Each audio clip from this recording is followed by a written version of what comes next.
आज आहे ना आपल्याला आपली पॅशन बाईक आहे ना सर्व्हिसिंग करायला टाकायची. चला थोडंफार तुम्हाला दाखवतो तिला आहे ना कुठं कुठं डॅमेज आलेलं आहे. थोडीशी धूम काढतो आता.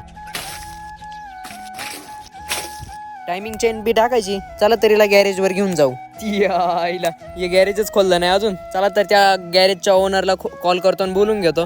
त्याला बोलून घेतलं, त्याला मला सांगितलं आपल्याला काय काय करायचंय आणि मी आता आहे ना डायरेक्ट सर्व्हिसिंग झाल्यानंतर भेटतो. तर मित्रांनो आपली गाडी आहे ना, ही बाईक आहे ना पॅशन, सर्व्हिसिंग करून झाली आहे. चला तुम्हाला दाखवतो कशी झाली सर्व्हिसिंग, ओके झाली का नाही. आतमध्ये ऑइल वगैरे सगळं टाकलेलं आहे. एक्सटर्नल बघू, एक्सटर्नल पण सगळं ओके, काय विषय नाही. मित्रांनो आता आहे ना गाडी स्टार्ट करून दाखवतो.